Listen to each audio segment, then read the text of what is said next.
exit date between January 16th and February 29th will be given a 60-day extension starting from their original exit date. For example, if an individual was scheduled to leave on January 16th, their new exit date is March 16th. There are approximately 5,673 people who fall into this category. Residents who received a 60-day notice and were scheduled to exit shelter between March 1st and March 28th will receive a 30-day extension from their planned exit date. There are approximately 2,119 individuals who fall into this category. Anyone new who enters the shelter system starting today will receive the standard 60-day notice. Finally, new arrivals who entered the shelter system between August 1st and November 16th, 2023 are eligible for the state's 3-month rental assistance program.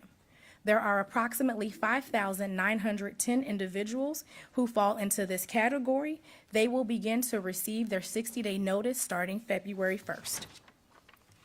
There were 8,800 individuals in this group in November, and currently 2,890 have already exited the shelter system.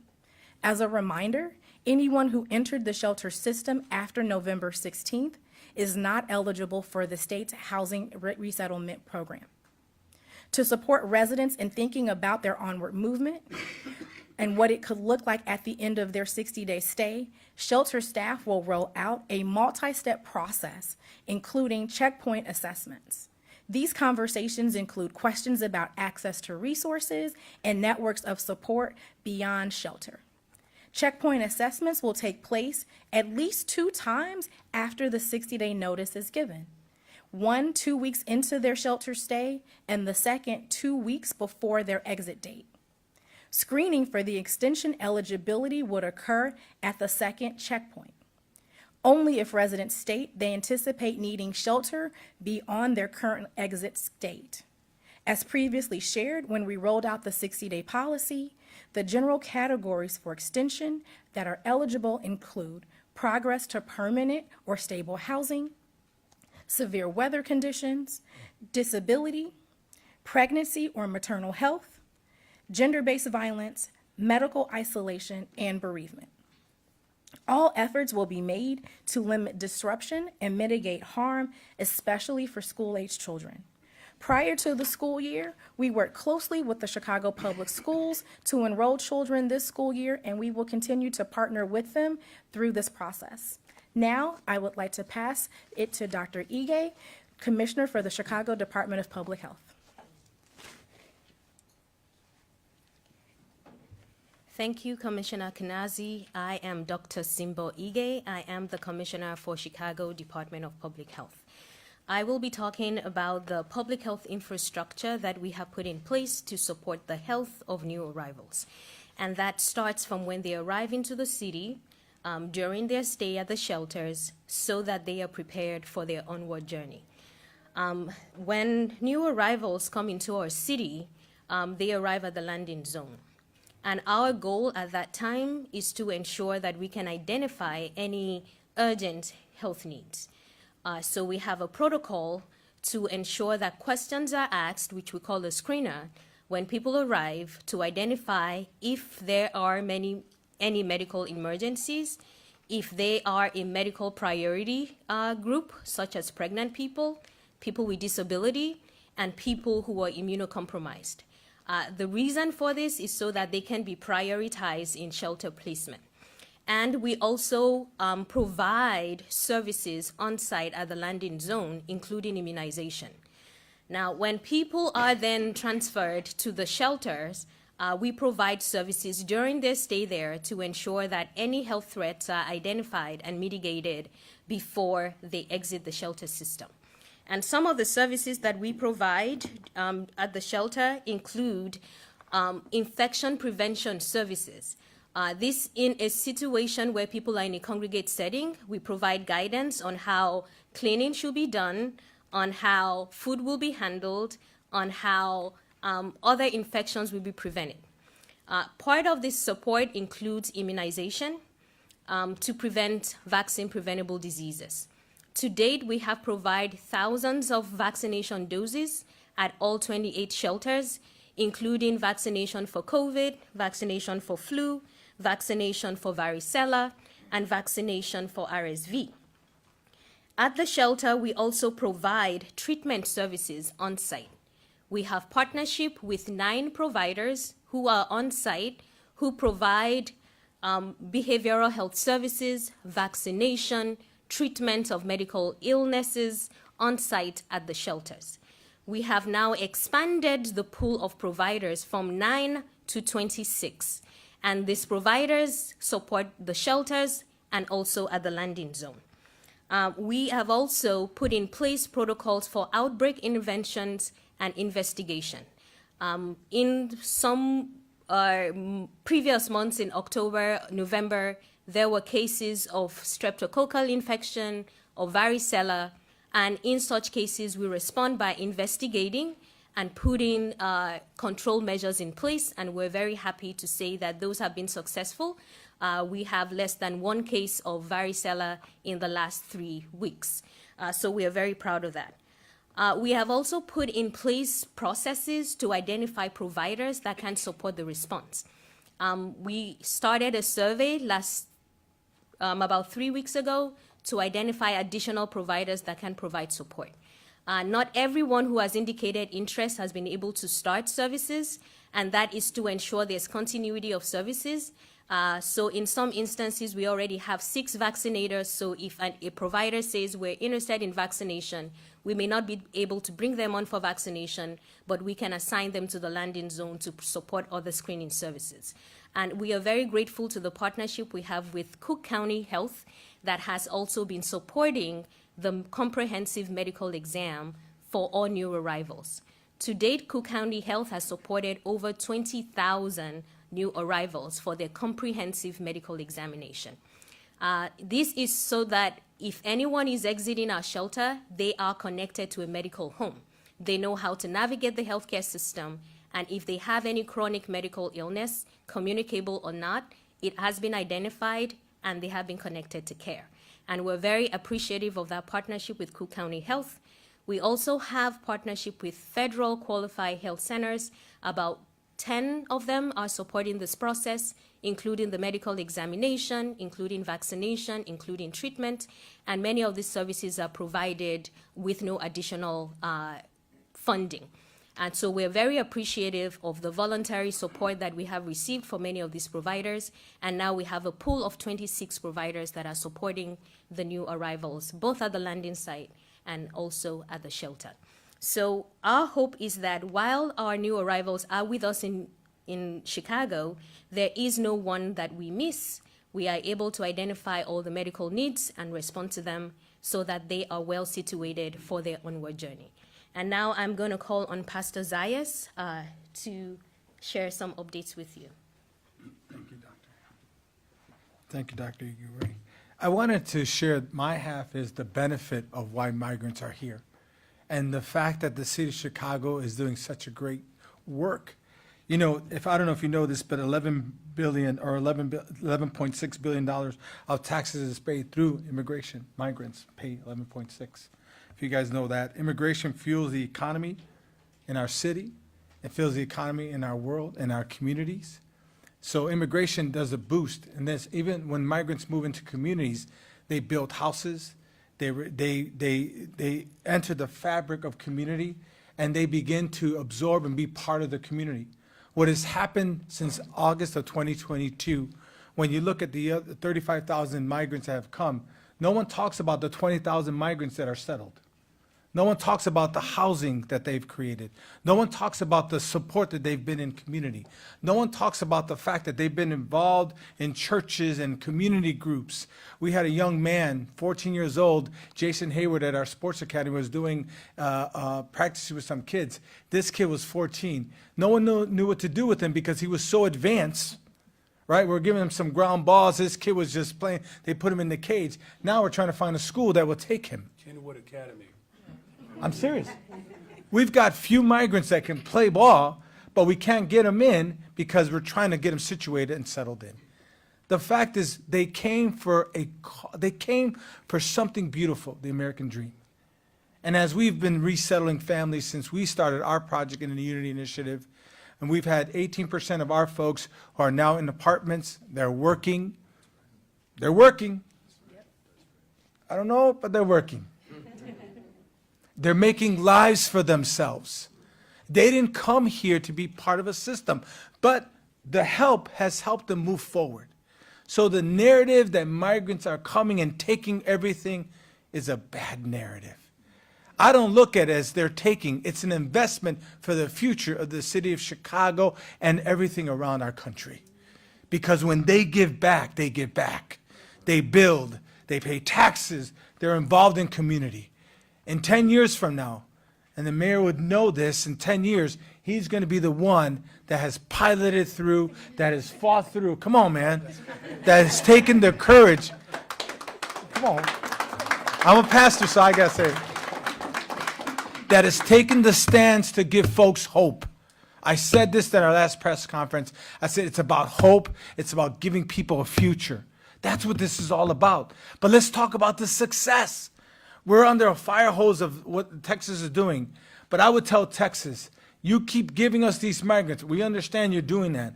But you're going to be held accountable for every action of how you treat people unhumane. And today we stand knowing that God is on our side. I'm sorry to say, but God is on our side when you think of people and love folks and show compassion for people. And so that's what we're trying to do.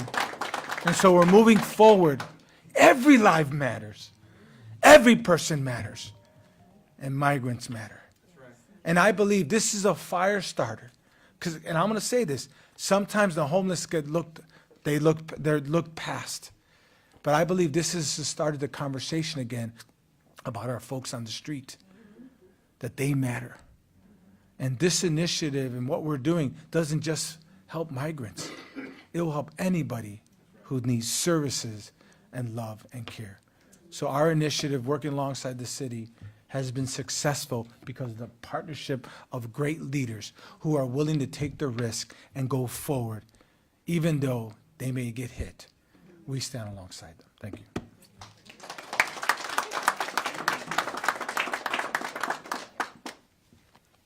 Good afternoon. Thank you, Pastor Zayas. Thank you for those encouraging words and for the work of Grace and Peace in your network. We appreciate that. I'm Beatriz Ponce Leon, Deputy Mayor for Immigrant, Migrant, and Refugee Rights. I'm just going to do a very brief overview of some of the top points in Spanish for our Spanish-speaking viewers. Soy Beatriz Ponce de León, vicealcaldesa de la Oficina de Inmigrantes, Migrantes y Refugiados para la Ciudad de Chicago. Voy a hacer un resumen breve de algunos de los puntos claves que se presentaron hoy día. Estamos reunidos en esta tarde para brindar una actualización sobre la operación Nuestros Vecinos. Voy a compartir en español puntos claves nada más.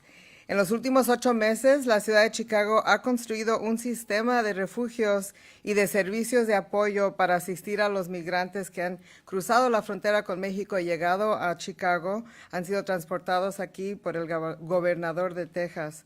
Hoy en día han venido aproximadamente 35,000 migrantes y la ciudad de Chicago les ha dado la bienvenida. En día tenemos casi 14,000 personas que son residentes de los refugios que hemos abierto. Son 28 refugios a través de la ciudad. A pesar de haber recibido muy poco apoyo del gobierno federal y que sabemos que esta realmente es una responsabilidad federal, la ciudad de Chicago ha podido lograr crear un sistema de 28 albergues donde ofrecemos refugio temporal para las personas que han llegado. Y en colaboración con el Estado y con el Condado de Cook, hemos podido ofrecer servicios que les ayudan a conectarse y ponerse en un plan de autosuficiencia. Porque la gente que viene aquí no viene a hacer algo pesado para el Estado o para el gobierno. Ellos vienen porque quieren crear una vida nueva, quieren vivir aquí, establecerse, trabajar y formar parte de nuestras comunidades. Voy a recalcar que realmente el objetivo final es proveer lo que las personas necesitan para que ellos mismos puedan seguir adelante en su camino aquí en Estados Unidos. Desde el verano pasado, aproximadamente 11,500 personas han sido reubicadas a través del programa de asistencia de vivienda del estado de Illinois que se maneja por Caridades Católicas y New Life Centers. Son más de 11,000 personas que han podido establecerse aquí en sus propios hogares. Y además, este programa también del estado ha ayudado a más de 4,000 personas a volverse a reunir con sus familiares o amistades en otras ciudades. En noviembre, la ciudad anunció una política nueva de estadía de 60 días. Esta política se basó y se implementó tomando en cuenta a la vez que se anunciaron varias inversiones estatales, incluyendo más de 2,000 camas que el Estado iba a abrir para proveer refugio durante el invierno y también apoyo adicional para el reasentamiento. Estos dos no se han logrado completamente, pero han influido la manera en que se ha desarrollado esta política. La operación Nuevos Vecinos está evolucionando día a día y hoy les comunicamos un cambio en esta política. La anunciada pausa que pasó hace 2 semanas de salidas de refugio debido a las condiciones del invierno climáticas adversas ha estado ahora en pausa. La ciudad extenderá las estadías para los residentes que aún no tengan planes de vivienda en progreso. Se aplicarán extensiones de 30 y 60 días para los residentes de refugios según las fechas originales de salida, los que iban a salir entre el 16 de enero hasta el 28 de marzo. Los detalles son así. Los residentes que tenían una fecha de salida entre el 16 de enero y el 29 de febrero recibirán una extensión de 60 días a partir de su fecha original. Por ejemplo, esto quiere decir que si la fecha original era el 16 de enero, ahora tienen que salir el 16 de marzo. Esto impacta aproximadamente a 5,673 personas. Los residentes que han recibido un aviso de 60 días y estaban programados para salir entre el 1 de marzo y el 28 de marzo recibirán una extensión de 30 días desde esa fecha de salida y esto afecta aproximadamente a 2,119 personas. Cualquier persona nueva que ingrese al refugio a partir de hoy recibirá el aviso general de 60 días. Y finalmente, para apoyar a los residentes que están en nuestros refugios, tendremos un impacto, un toque más personal para trabajar con ellos desde el inicio, para ver qué planes tienen en poder ellos mismos salir adelante de los refugios y seguir conectándolos con otros recursos. Finalmente, reconocemos y agradecemos a todas las organizaciones, las iglesias, los grupos comunitarios y residentes de Chicago que han apoyado a nuestros nuevos vecinos. Como han oído hoy, realmente este movimiento de inmigrantes a Chicago va con el tiempo a resultar en una situación positiva para nuestra ciudad. Y la ciudad de Chicago seguirá abogando por todas nuestras comunidades de inmigrantes, ya sea si llegaron hace 5 días o hace 5 años. Sabemos también que la mayoría de estas soluciones requieren acción federal y les alentamos a que aboguen por las políticas y los recursos que se necesitan en las ciudades santuarias como Chicago. Muchas gracias. Ahora con esto lo vuelvo a comunicar con el alcalde, Mayor Brandon Johnson. Thank you. The last part. Thank you, Beatrice. All right. Thank you, Beatrice.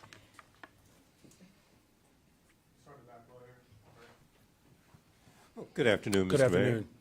afternoon. Just 2 quick questions. The first one is, what kind of assurances are you getting from the state and from the partner organizations that there will be housing for the people who may be approaching deadlines again in 60 days? Right. So again, the motivation behind the initial policy was centered around a very comprehensive operation, of which the state has resettled thousands of families.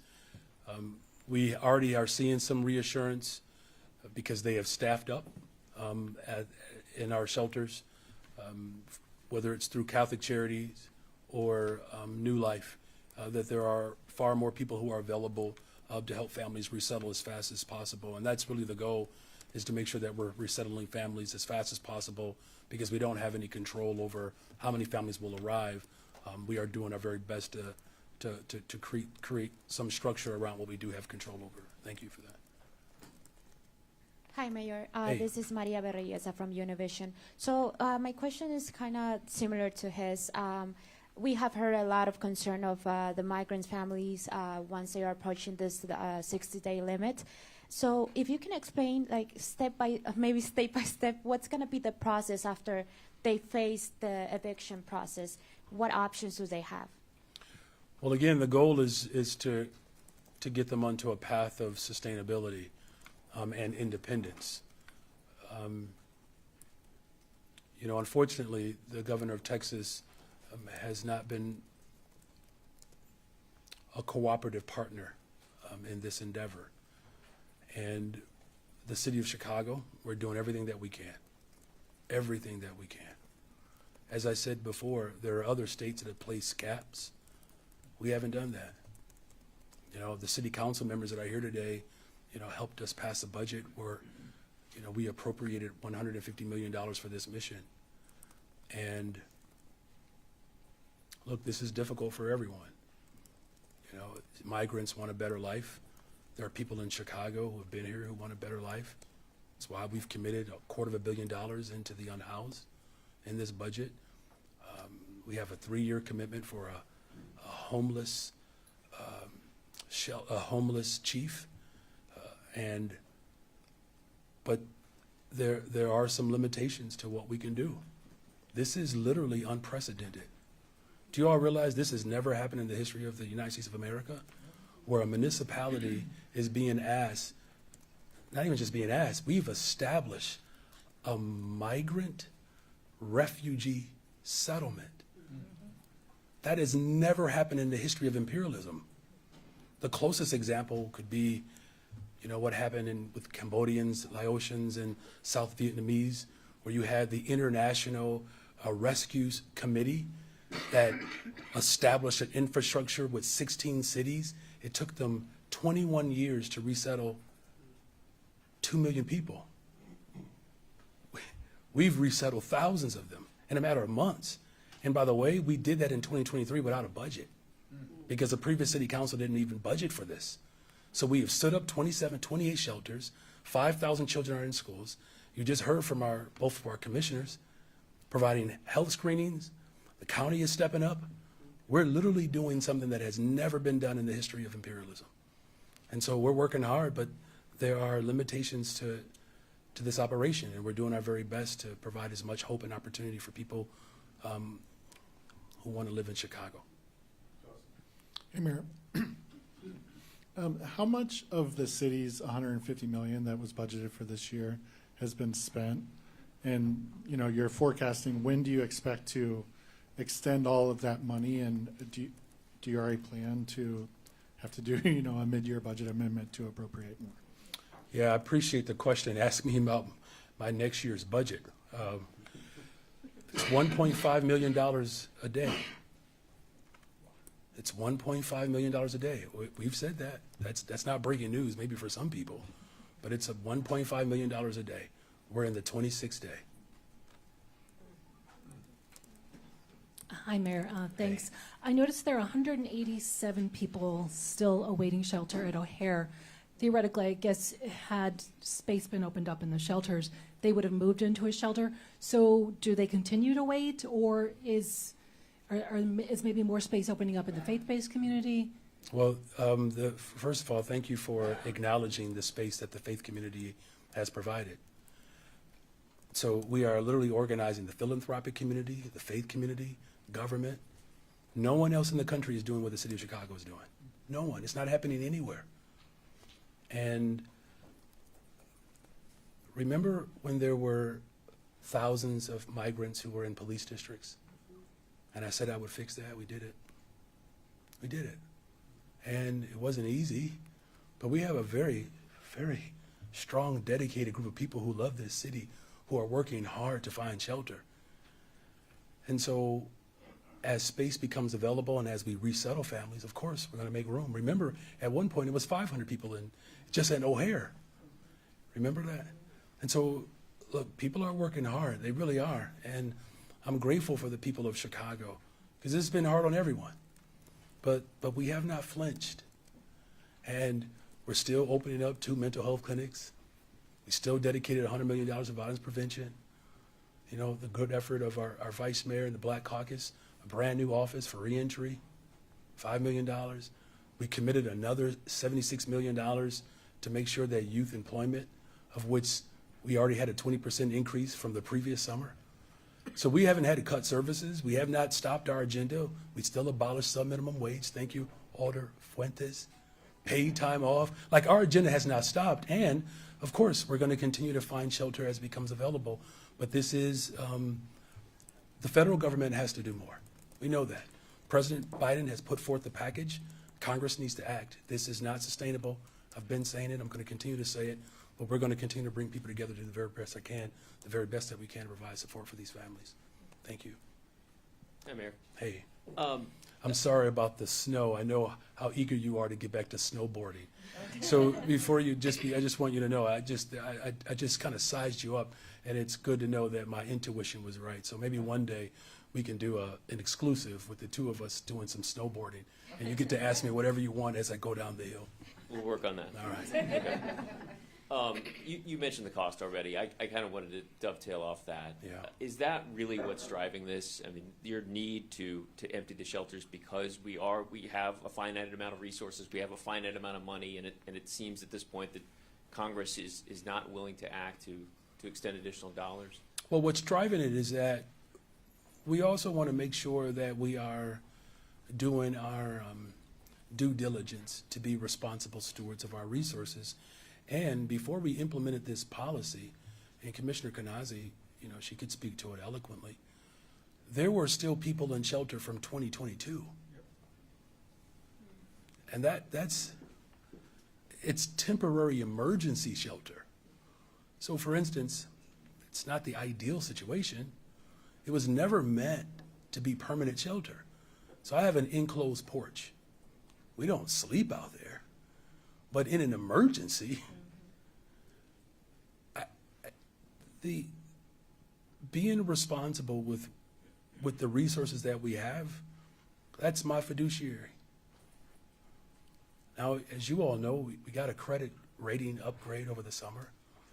So all the work that we have done to demonstrate that we can be good stewards while also building an operation that's centered around people's humanity, that's what this collection has been about since I've been in office.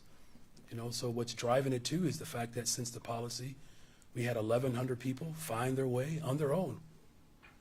So there are multiple things that are provocating this work, but make no mistake about it, unless the federal government invests in this mission, local municipality is not designed to carry this mission. But yet somehow we've managed, but it's not sustainable. Hi, Mayor. You have mentioned several times about the limitations. Do you think it's time to persuade the migrants to come into Chicago? That's my first question. And my second question is, we have confirmed through different sources in Telemundo the presence of a criminal organization from Venezuela among the migrants, El Tren de Aragua. What is CPD doing to face that or to address that threat? Thank you. You know, look, when migrants are on buses, they don't know where they're going. They don't know. This is the part that's so raggedy and reckless and evil about the governor of Texas. He's not even giving them the dignity to actually have a conversation about where they might want to go. It's so irresponsible. That is so irresponsible.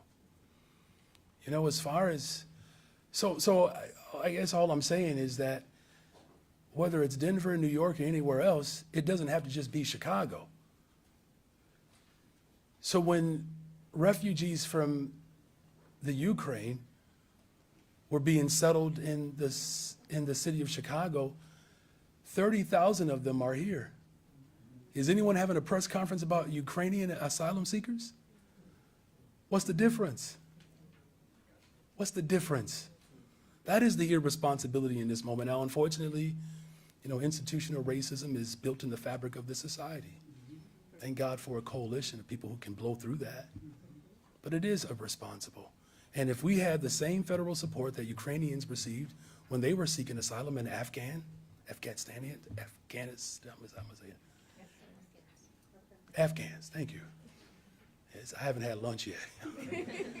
As far as, the reports, I have not, heard those reports about any sort of criminal element.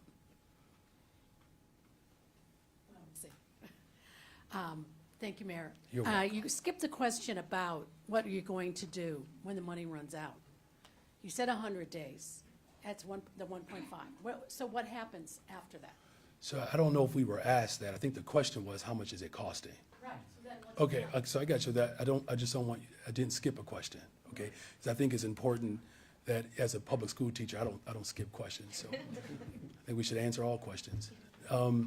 Look, the state of Illinois and the county, to their credit, have appropriated dollars, for this mission.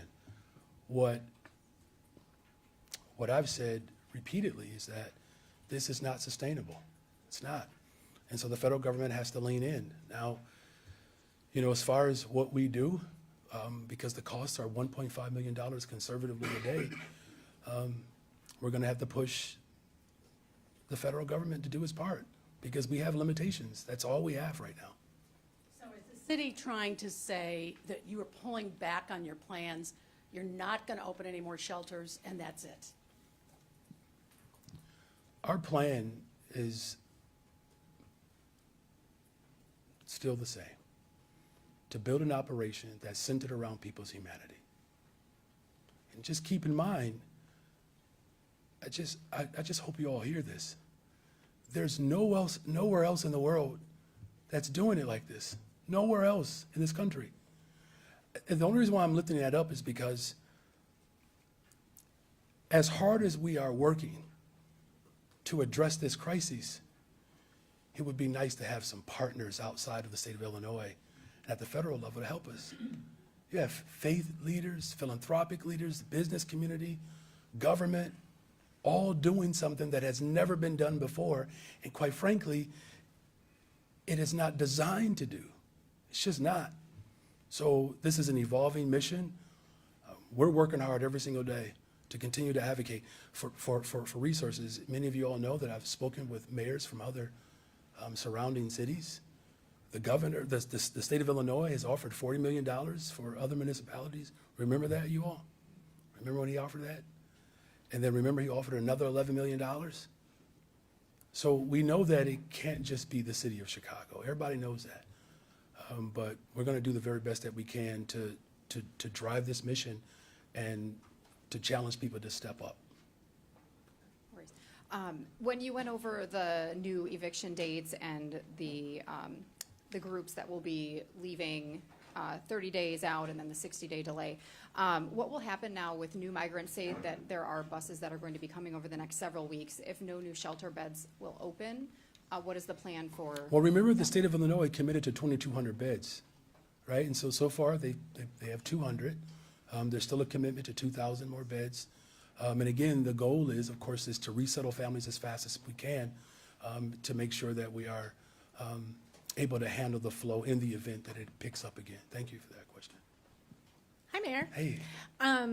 I heard Dr. Ige announce new sort of efforts to ensure that the shelters are clean and appropriate places. Did you know that the October 27th email about the conditions at the Pilsen Cell where Juan Carlos Rivera lived, did you see that email, and did the city take appropriate responses to address those conditions that the migrants were being forced to live in? Well, first of all, Dr. Ige has not offered up. She talked about an expansion of services, health screenings, infectious disease control. I mean, these are efforts that have been in place, but we're talking about an expansion because at the time, of course, the influx of migrants had not reached this volume. The city took immediate action, as we do with other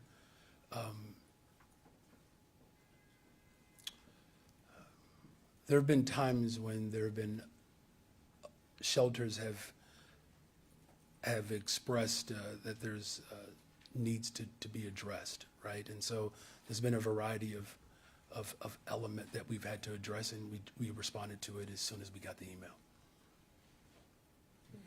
Mayor, if I can work across the aisles as you try to do, my colleague Sarah Schultz just had to walk out for a live shot. So I'm asking a question for her before I get to mine, if it's okay. That's fine. Any movement with the state, with the money that they've got offered, to build any new shelters? Look, the state of Illinois is committed to building new shelters. They are. There are a number of locations in which those shelters can be built. The only thing that I've asked from the state is that if there are other sites that they are considering, that they're well within their right to do that. If a shelter is to be built in the city of Chicago or outside the city of Chicago, that the state could do that. Remember, before I was mayor, the state of Illinois, they housed migrants. Remember that? I believe the state of Illinois, they housed about 2,000 migrants for about 5 months. And was it a little bit more, 6 months? It was about 3,000 to 4,000. They were much more higher than that. So about 3,000 to 4,000 at the time they were, thank you for that. So the state of Illinois was housing about 3,000 to 4,000 migrants. And then, of course, they stopped doing that. But what I can tell you, though, I do know that though we've done it quickly, and I know maybe because we have some dynamic people who work for the city of Chicago, that maybe we have made it look easy.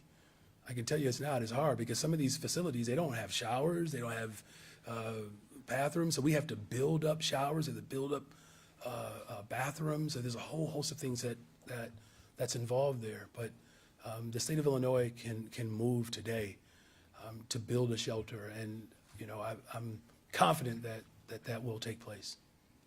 On to my question, and thank you for that indulgence. Wednesday, the resolution calling for the ceasefire is expected to come up for a vote. It has been a very divisive issue. Do you have concerns that with this vote on Wednesday, it could have long-term ramifications for how well members of the city council cooperate and get along with one another? Look, as many of you all know, my position has been very clear. We need a ceasefire. We need all hostages to be released. This has gone on.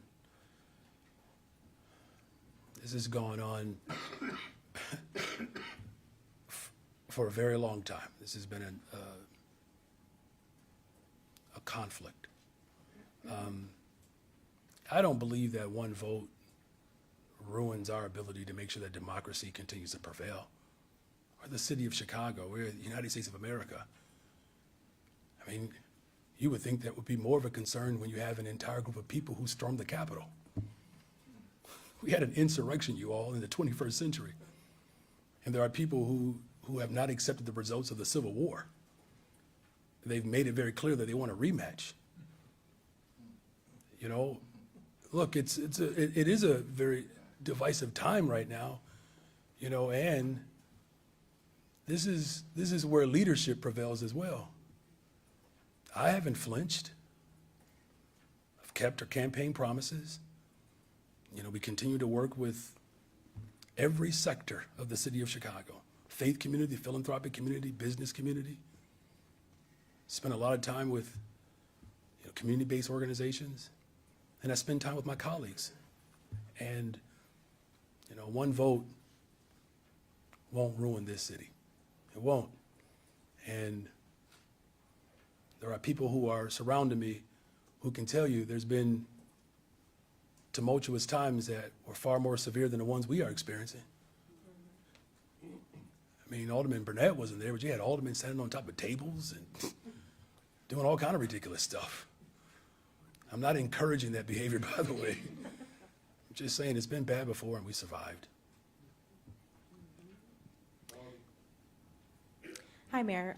Would you say that the extension announcement today is a direct response to the letter signed by 16 alder people? And then, you mentioned that you were confident about the state in providing the additional 2,000 beds. Are you happy with the rate of speed that they're moving at? It seems like we'll need those beds soon. This response of this 60-day extension is a direct result of the collective body that you see standing with me. look, I've always said that this is an evolving crisis. You know, the ability of my administration to be nimble and flexible, I've demonstrated that. But remember that the onslaught of this policy was also part of a broader strategy. And that leads to your second question. We all know we need to move as quickly as possible. We have daily conversations. The state, the county, the city, we talk on a regular basis. And, you know, I'm grateful for the partnership that we have. But again, you know, this really lies at the front door of Congress. Congress actually has to engage in a real way. And, you know, again, it's unfortunate, though, that we have the governor of Texas that, what did he say about a month ago? He said that he has done everything at the border except for shoot people because he doesn't want to be charged with murder. These are his words, Joe. I'm not making this up. I just wish, and I'm hopeful that this room could see the full context. I get it. We're covering Chicago politics. I get that. It's a very exciting thing to do. And we have to have real global context to this. The European Union, it took them 3 years to solve this issue. For the same issue, it took them 3 years to come together as an entire region. And that's why I'm working with mayors around the country, working with mayors around the region, state, county, philanthropic community, faith community. I'm working hard, y'all. But I'm glad to do it in the best freaking city in the world, city of Chicago. Hi, Mayor. Is the city still in the midst of trying to move away from relying on favored staffing? And how is that going as it pertains to finding alternatives? Well, as you remember, when we passed the first set of appropriations, when I was just sworn in, I told you all that 47 of the 51 million went to one group, favored staffing. We renegotiated, you know, that contract. At one point, Commissioner Kanazi, I believe it was 6%, was it 9%? About 9% of workers were out of the city of Chicago. We're now almost at 30%. What's for the region? It's for the region. 30% for the region, yeah. So that number has grown. As you all know, that we've worked to find food vendors that have the cultural competency that's necessary. So this is an ongoing, you know, effort to make sure that we can meet the demands, as your colleague asked about the cost per day, which is $1.5 million roughly. You know, but we're going to continue to do everything that we can to make sure that we can provide quality service within the budget parameters that have been established within this fiscal year. Hi, Mayor. Hey. Are you expecting more faith leaders to step up and offer shelter space to kind of respond to this new policy? And what's the latest on the Archdiocese of Chicago or Catholic Charities helping provide? Yeah, well, the space? Archdiocese, the Catholic, you know, we've been in constant conversations with the Archdiocese, and there's some locations that have been identified. The county has made a commitment to help provide some of the build out that I talked about. Some of these facilities are not equipped to handle. Their facilities cannot handle 300, 400 people without upgrades to the bathrooms, showers, things of that nature. And yes, I mean, Pastor Zayas, you know, there are a number of faith leaders, you know, who want to help, but it is a matter of financial support as well. So we're working with the philanthropic community. There's a foundation that we're working with now. Zakat. Yeah, Zakat. I'm saying it wrong. That's 2 words today. We need to hurry up. That's another foundation that we're working with to put resources towards the faith community. These individuals are ready to serve. It's just a matter of having the resources to do it. Hi, Mayor. Hey. With the extension and the 16 alder people who have called for this to just be indefinitely suspended, is this, over the course of the next few weeks, going to continue to be reevaluated if conditions do change, say? Well, there are some exceptions that we laid out that, you know, throughout this entire process, that those exceptions have been laid out from the very beginning. And again, the whole point of this operation was designed around a broader strategy. This is temporary emergency shelter. It is not meant for long-term shelter. It's not. These are warehouses, gyms. This is not, that's, you know, sanctuaries, right? So it's temporary emergency shelter. That's what it is. It's not permanent long-term. Hi, Mayor. Are you the last question? I think so. I have two. You know, when I taught middle school, no one was ever this excited in my class. Go ahead, I'm sorry. Do you know how many of the nearly 2,000 migrants who were set to leave shelter on February 1st have found housing? And did that contribute to your decision to postpone this Brandy. deadline? Perfect. Yeah. So there were approximately 1,929 people that were set to leave on 2/1. That was from January 16th to the 29th. There are about right now 723 people who are connected to rental assistance are in some process of finding housing. All right, thank you all very much. Mayor, did that contribute to your decision to postpone this deadline? Look, being flexible and having some nimbleness in this mission is what we have always set out to do. We have studied this policy in regions all over the country. And our goal, of course, is to continue to build an operation that's centered around people's humanity. And so as mayor of the city of Chicago, I have a responsibility to continue to make sure that every other aspect of the city continues to run. Again, we're preparing to open up 2 mental health clinics, $250 million into the unhoused. We're moving forward with our Office of Reentry, preparing our young people to work this summer. There's development that continues to happen throughout the city of Chicago. There's so many other things that are happening in the city of Chicago, and I understand why there's a hyper focus here. You all know that our homicides are down, shootings are down. Even in the months of January, we're already seeing robberies, vehicular carjackings down, shootings are down, homicides are down, our credit score is up. It's an amazing freaking city, isn't it, you all? Thank you all very much.